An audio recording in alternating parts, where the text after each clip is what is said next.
The Ford's pocket of Etobicoke is a really interesting place. It is flush with money for some of the nicest, oldest, most stately type residences you can find. But there are also these weird small pockets of some public housing and where there's a bit of a rougher element. The two sort of merge to coexist as one. At the time in the 80s when the Fords were growing up, it was flush with marijuana and hash, especially hash. So you had this culture or this subculture where you had there was a ton of kids with a lot of money and there was not a lot of parental supervision. And as a result, there was a lot of drug dealing and a lot of drug usage. There's something really fucked up happened to that neighborhood in the 80s. And it's kind of an underappreciated part of the Ford story. I'm Jordan Heath Rawlings. This is The Gravy Train.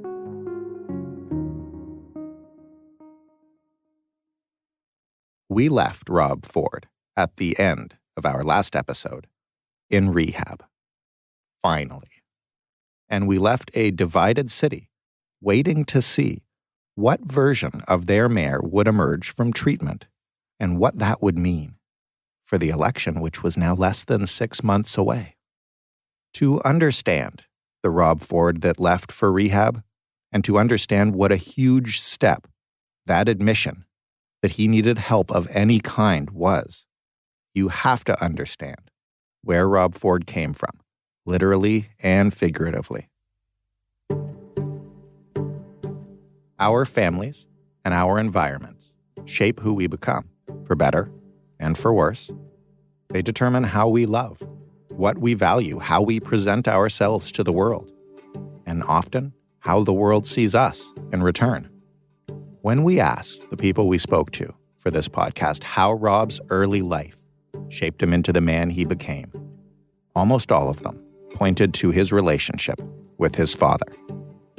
And Greg MacArthur, who you heard off the top, dug into the Ford family history for the Globe and Mail. So Doug Sr. was a child of the Depression, and he grew up in the East End of Toronto. And he had a real, pull up your bootstraps type mentality. So he, in some respects, his story is really inspirational because he's a guy who came from not very much and through hard work and determination and entrepreneurship really pulled his whole family up. Doug Sr. was tough. It's not complicated. He was born into poverty, and he was determined that he would be the last in his family to struggle like that. He secured his family's financial future by building his company, Deco Labels and Tags. And he secured what he saw as the Ford family's place in society by making the leap into provincial politics. Doug Sr. tried to instill those values of hard work, determination, and toughness into his kids. And Rob was the youngest of the 4 kids he had with Diane Ford. Rob had a special admiration for his dad.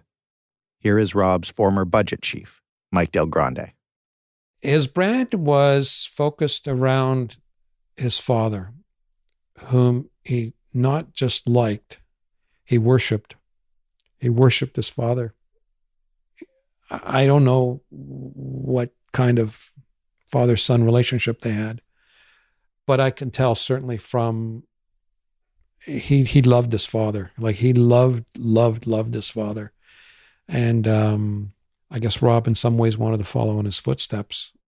After all the work he'd done, establishing his family's wealth and social standing, Doug Sr. didn't understand the trouble that surrounded his family. His kids were constantly in trouble. Even the most polished of his 4 children, Doug Jr., was allegedly not immune to the pull of the drug culture that was infesting Etobicoke in the 80s. You didn't go into James Gardens and knock on Doug's car and say, I want some hash. Years later, in 2013, Greg MacArthur of the Globe would follow up on allegations against Doug Ford Jr. that accused him of selling hashish in high school. This was in the era before cell phones. And so for those looking for drugs, word of mouth got out that if you wanted to buy hash in Etobicoke, you could go to James Gardens or you could go to the Royal York Plaza, which is just down the street from the Ford's house. You might even be able to see their driveway, the Diane Ford's house, Diane Ford's driveway from the plaza. And we interviewed people who said that they had bought drugs there from Doug, Randy, Rob. Randy Ford was Rob's other brother, the second born after their sister Kathy, the oldest of the three boys. Randy was the biggest, in stature and in personality. He often wore cowboy hats, his signature getup with the boots to match. So Randy came up in almost every interview we did just because his reputation was so legendary. Legendary for what? Violence, fighting, consuming vast quantities of drugs. This story is about Rob Ford and where he came from, not about Randy or Kathy or Doug. But to understand the tight, secretive circle that Rob kept, to understand why even when his career depended on it, he couldn't admit to the outside world that he had a problem. To understand that, we do need to know about his family and his siblings. As the years went on, and the 80s became the 90s, the drugs in Etobicoke got harder. They moved from cannabis and hashish to cocaine and worse. And with harder drugs came more violent crime. A young guy named Marco Orlando, who was an associate of Randy Ford and a number of other people in the Etobicoke drug scene.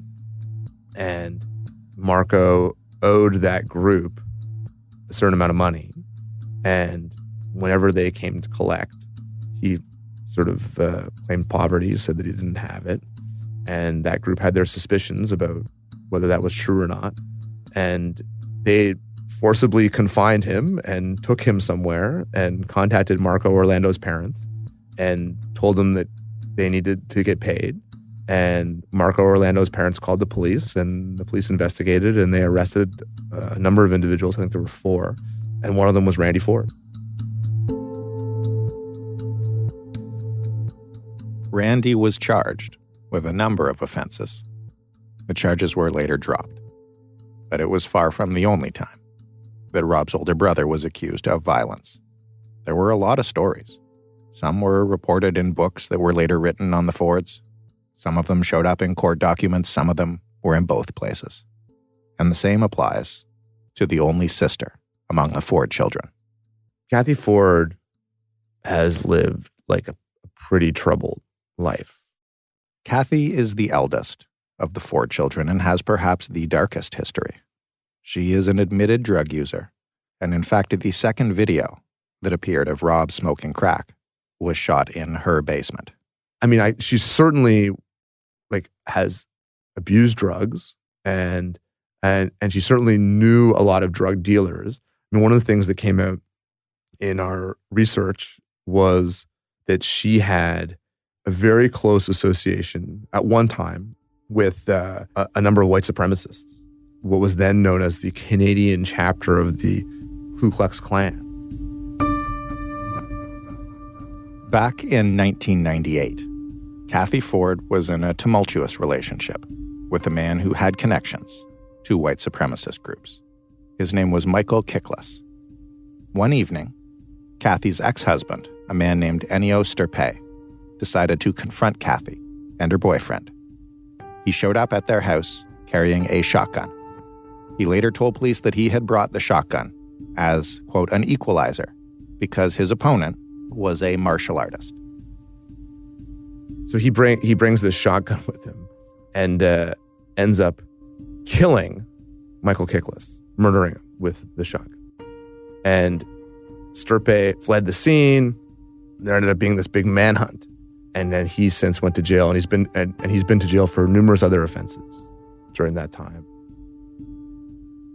In 2005, while Rob was sitting on city council, Kathy ended up in the news again. And again, the story involved her boyfriend and a gun.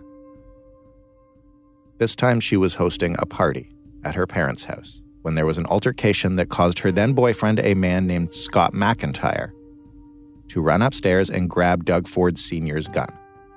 And I don't know exactly what happened next, but the result was that Scott McIntyre accidentally shot Kathy Ford in the face, or close to it. And she survived.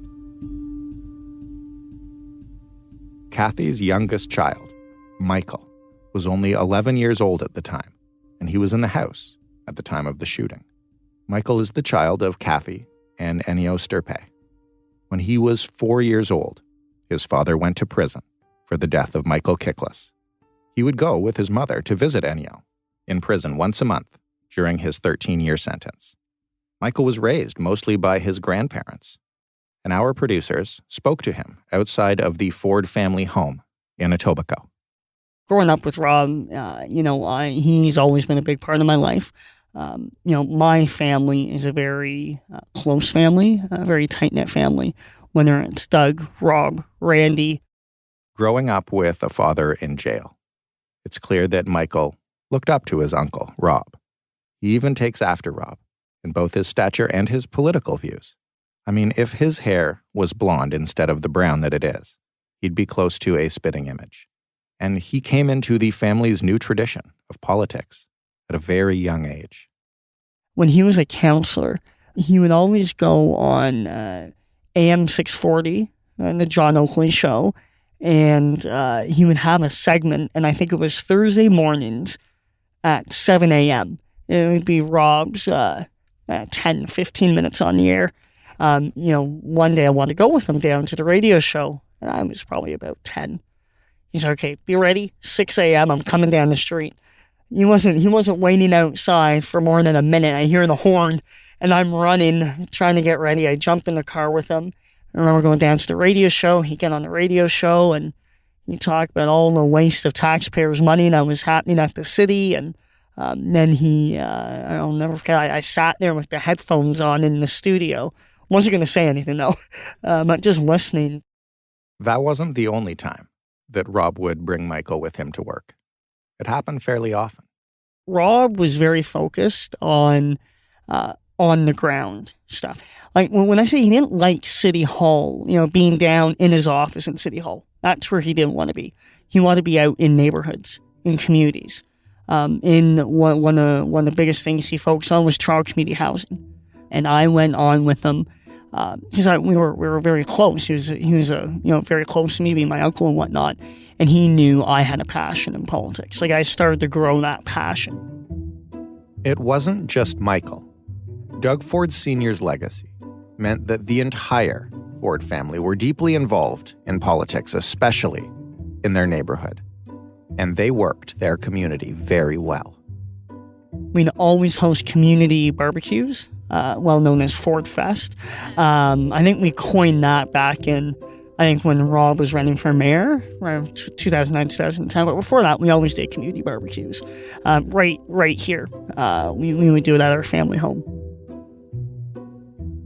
Ford Fest is a Toronto tradition, and it lives on today, though it's long outgrown the Ford family home.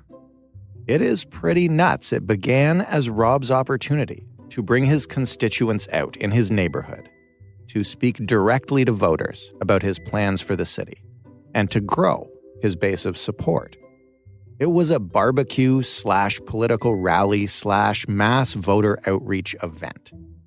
It was a party. There's beer, there's food, there's speeches, and there are lots and lots of Fords.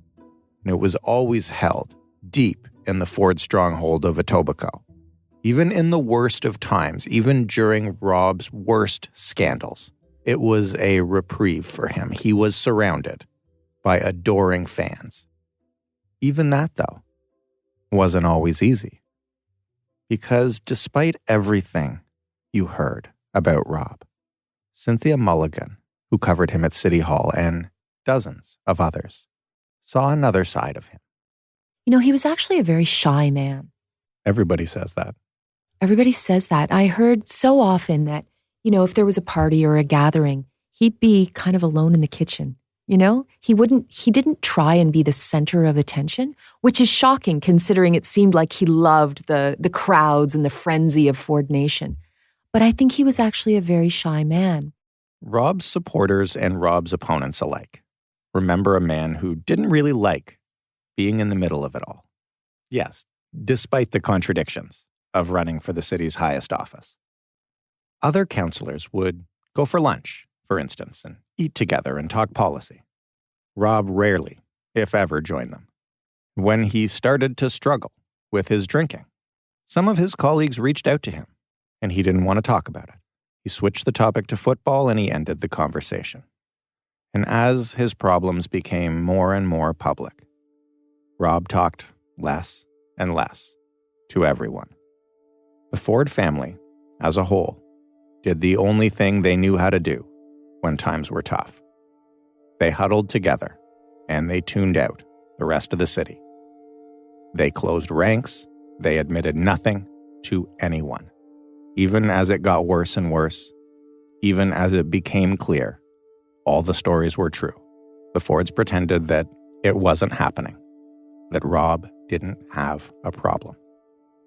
Yeah, he had an issue with alcohol, right? And it wasn't really seen through the family's eyes until it really started to get seen in the public, right? After Rob went off to rehab, his family said they had been unaware of his addiction problems. It's pretty difficult to believe that's true where his siblings are concerned, but for Michael, it might be. I didn't have those close conversations with him. I knew I was his nephew. I was 16 years old, and I was a part of it and whatnot. But, I think that was more conversations between, maybe my grandmother and him, his wife, Doug. We asked Michael what it was like to see the man he looked up to, the man he saw as a mentor, fall so publicly. I don't want to dive into the particular tough things, but I think I'll mention one for the sake, because I think everyone saw it. But when he was in State Queen, job, man. That man, it takes me around 5 months, man. Bumbuck, man. And he was doing that. Like, he obviously could tell he had a little bit too much to drink, and it was like, okay, that's not good, right? There's no way you sit back and condone it, right? But it's I think you almost feel I feel for him when I saw that. The wall of denial that Rob usually presented was almost impossible to crack. But at times, during the worst of his addiction issues, when new stories and new videos were being published weekly, he seemed on the verge of asking for help, of finally admitting he needed it. After the Toronto Star released another video of Rob clearly intoxicated, threatening to kill someone, reporters caught up to Rob outside of his office at City Hall. And Rob wavered. Why won't you go away? Well, you know what? I just wanted to come out and tell you that I saw a video. It's extremely embarrassing. The whole world's going to see it. You know what? I don't have a problem with that, but it is extremely embarrassing. And I don't know what to say. I'm again. I apologize. When you're in that state. When you're in that state, I hope none of you have ever or will ever be in that state, and that's all I can say. It's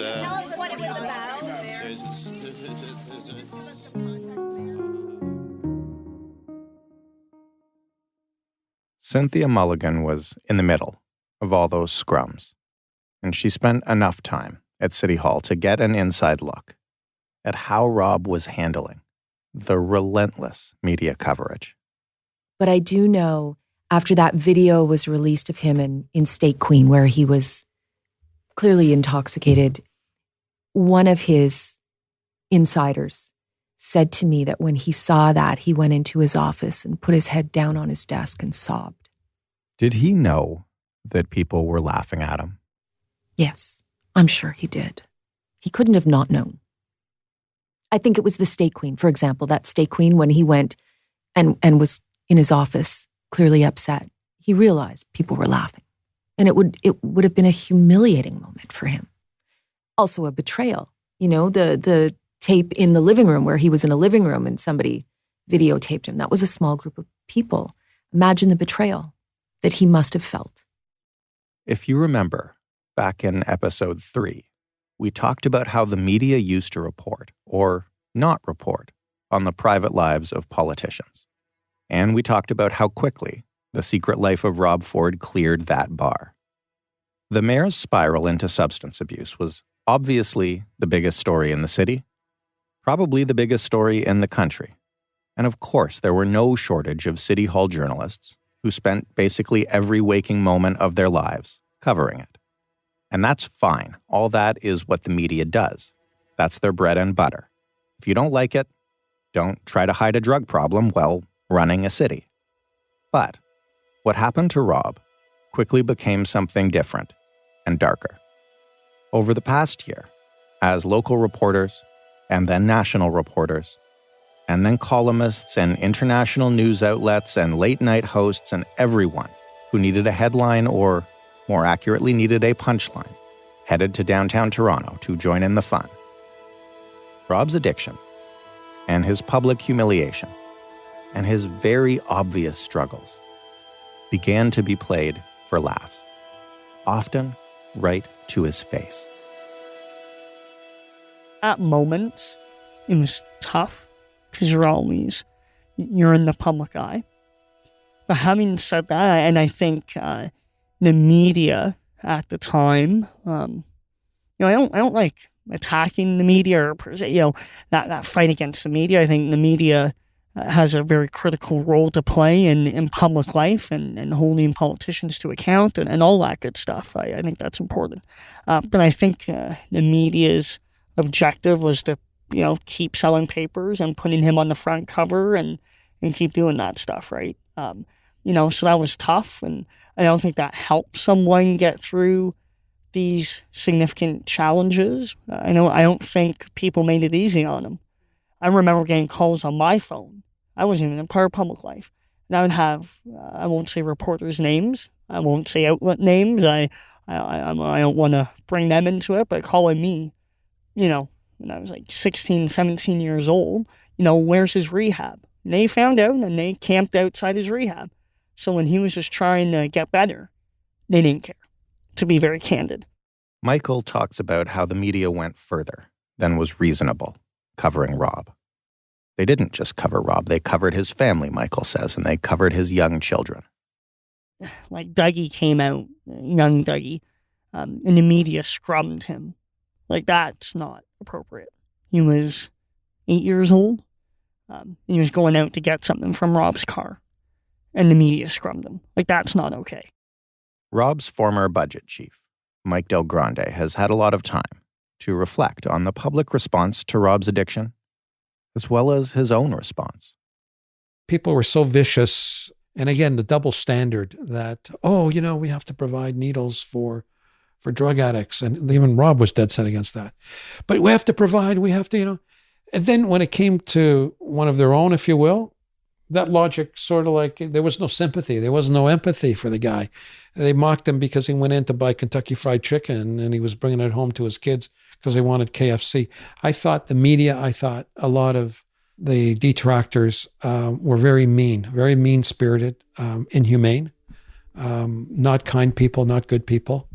If we're told, for example, let's spend, $10 million for this, and then you got a guy amongst you, right amongst you, that all these other people are faceless. And what do you guys do? Drive more stakes into the corpse? It's shameful, absolutely shameful. I looked to myself and I thought, I could have done more. I should have done more. I didn't do more because I couldn't stomach it anymore.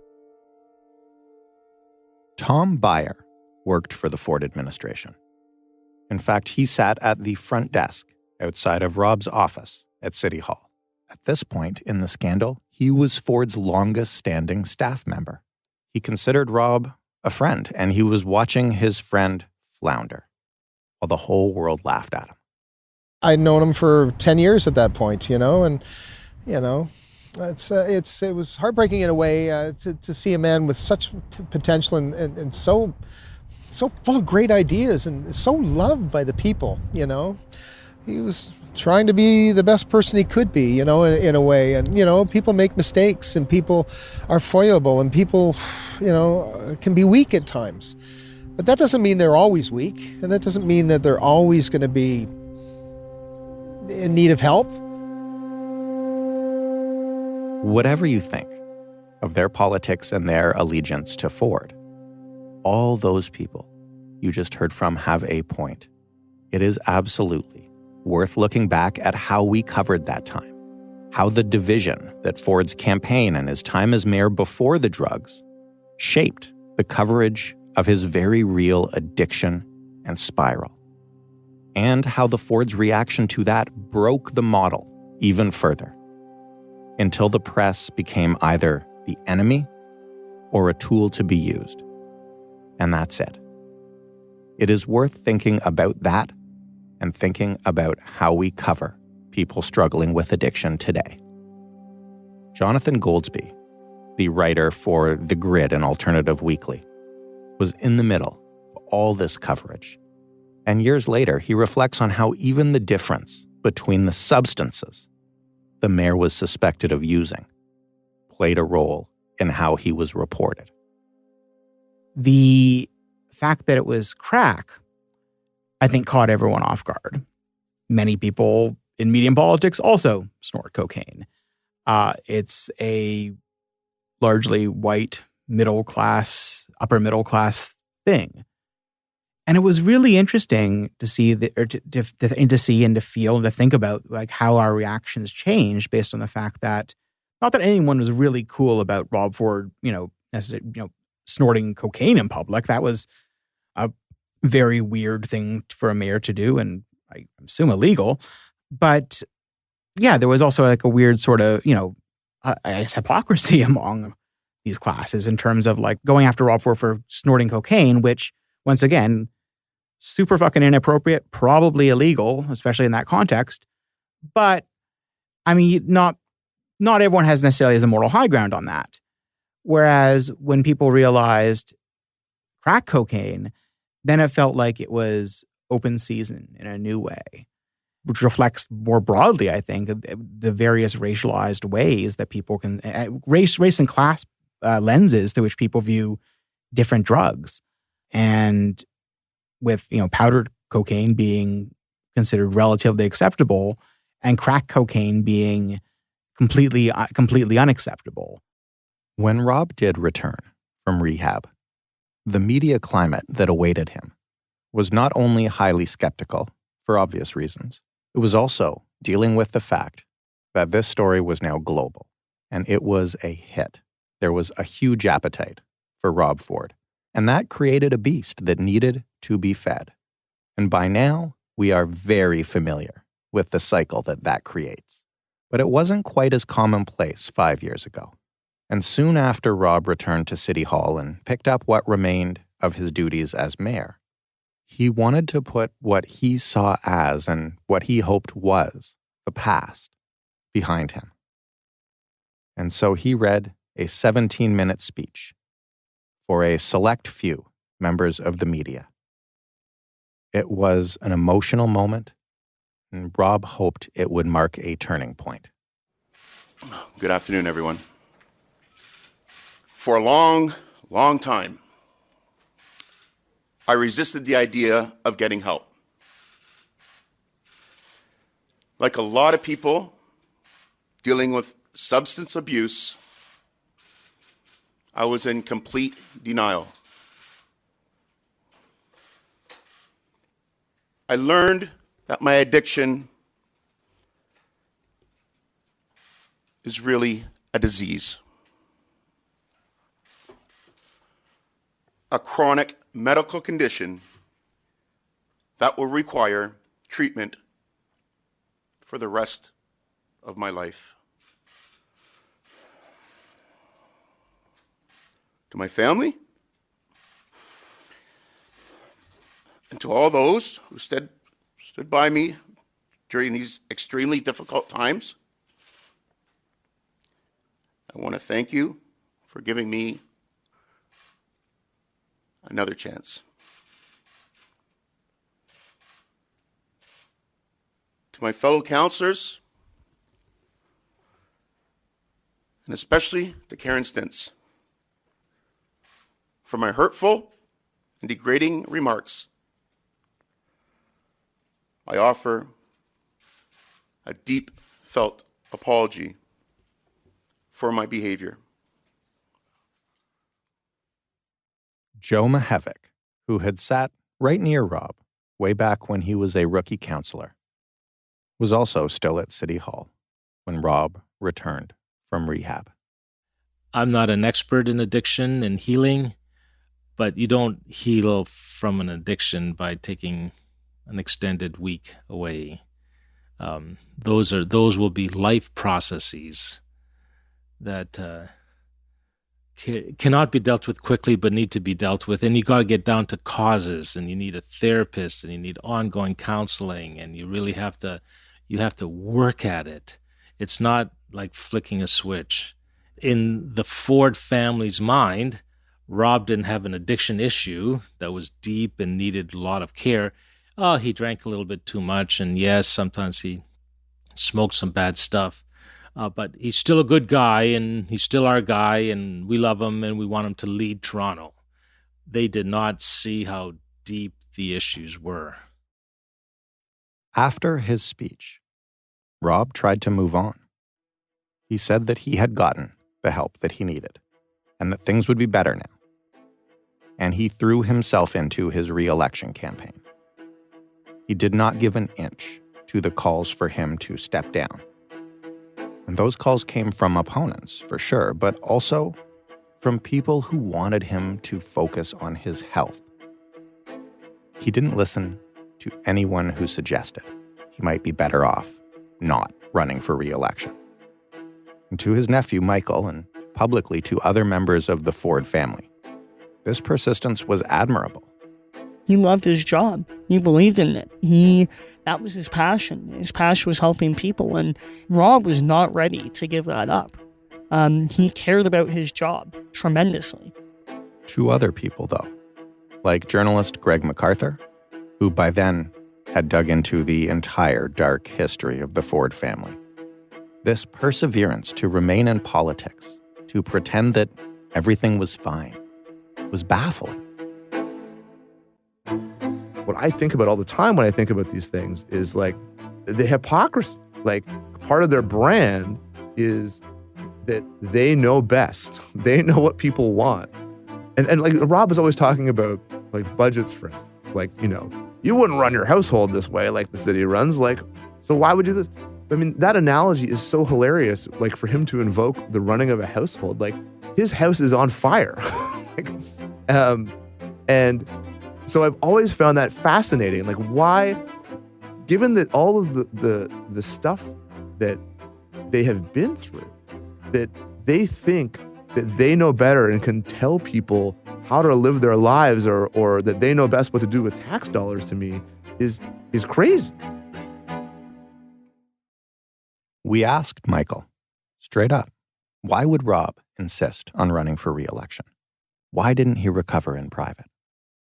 He was as stubborn as can be on that. Like, he was relentless. The harder the opposition went at him, the harder he kept going, and the harder he worked. And then that was him. That's just who he was. Politics, of course, was one of Rob's two passions. And in the middle of the worst time of his life, he clung hard to both of them. After the story about the video of Rob smoking crack went public, he'd been fired from his job coaching football at Don Bosco. Football, though, was still an important part of Rob's life, especially high school football. So he continued to attend the games. He would cheer his boys on from the sidelines. He kept in touch with his players. Don Bosco High School is now closed. But we really wanted to get a sense of who Rob was when he was away from everything else, when he was away from his family, when he was away from City Hall.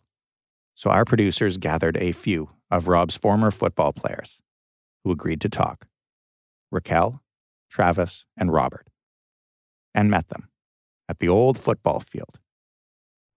It sits under the path to a landing strip for Toronto's International Airport.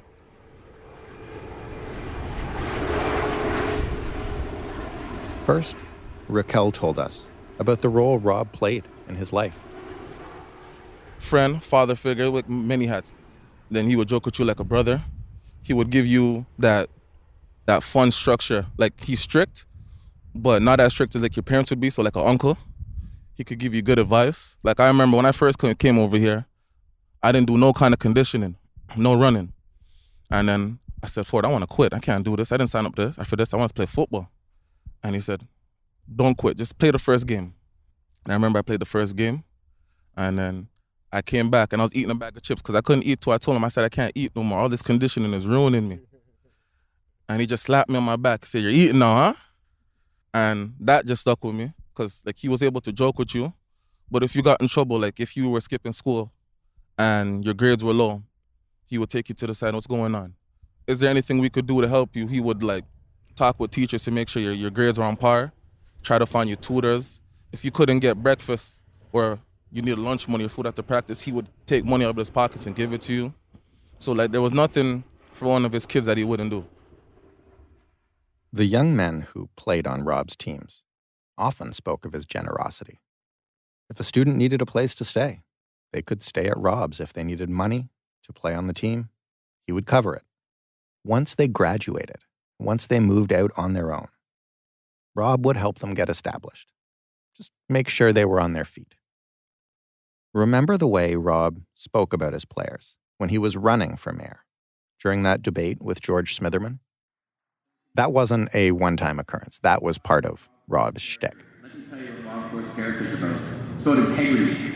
It's about helping kids get off the street, helping thousands of kids get out of gangs, putting my own money where my mouth is. I don't talk the talk, I walk the walk. I have a Rob Ford Football Foundation. I'm caring. I help these kids get out of gangs. At Don Bosco, we look at Don Bosco, we look at Rexdale 10 years ago. People wouldn't go up there. Now, I landed the largest development in Rexdale's history. So this is complicated. Like the example that you just heard, Rob would often use his time coaching football to deflect from accusations of far more troubling things, from scandals, from homophobia, from racism, etc. A lot of the stuff on the infamous video of Rob smoking crack is hard to make out because he's mumbling, but it's also pretty clear that he talks about his football players as minorities, however he intends it. He told Sun News that his players came from gangs or from broken homes, and he insinuated that some of them would be in jail, if not for football. He used them politically. There's not a ton of debate about that, but if you asked them, or at least the ones we talked to, they didn't care about that. They did think he helped them. They did think he cared about them. They said that he was there for them. And that part matters too. 100% he's right. Like there would be a lot more of those players probably in jail. Probably they would be on the streets getting into trouble. And like there's a lot of players here that I know that went to the next level to go play university football, and he helped them out through that, and they got their education, and now they have great jobs.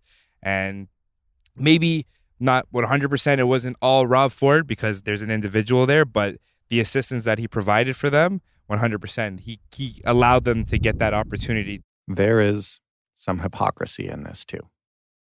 On one hand, Rob was working closely with a football program that he claimed loudly was keeping kids out of the neighborhood gangs.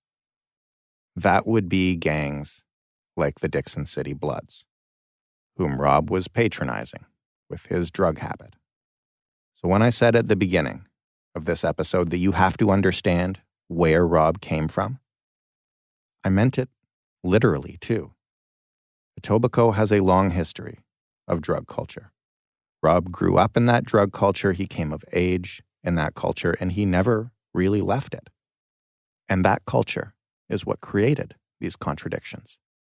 Rob was not the only adult from Etobicoke with one foot in the legitimate world and the other still in the neighborhood. For him to be hanging out with quote-unquote drug dealers or whatever the case may be, like, we all here weren't the greatest kids in the world. Like, you know what I mean? We all had to do things to get ourselves ahead or make sure you pay for different things or do whatever. So it's not that he was hanging out, to him, it wasn't hanging out with a drug dealer. It was me hanging out with my friend, this person, or I knew this guy from this and I'm hanging out with this person. Like, yes, to the outside world, yeah, okay, we're going to label that person as this or that, but they are people, and he knew them as people. Like, he grew up in this general area as well, so he understands the dangers that surround this area. So he's not like he's ignorant to it.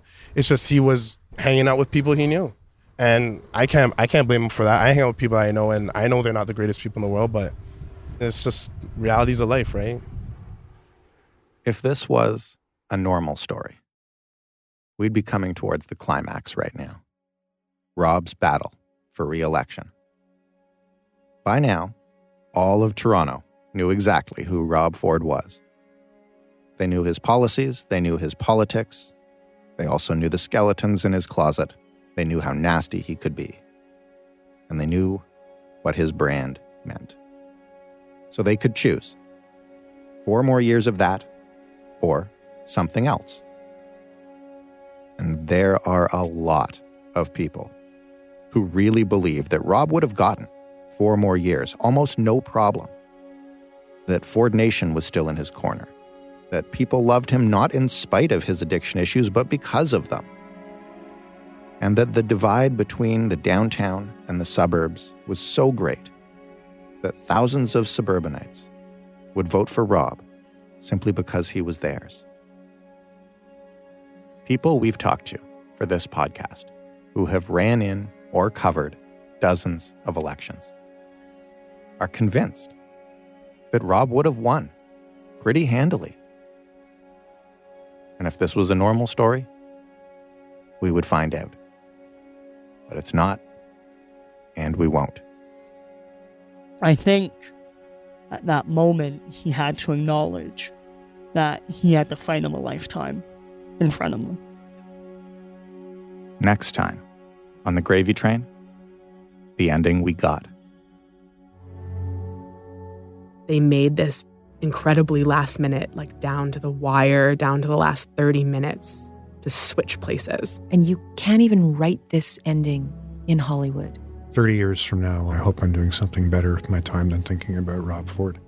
And you think that you have a shot of winning despite all that the Ford family name now stands for? But that's where the media is out of touch. He was the forerunner announcing Trump. Our plan takes steps to derail the gravy train.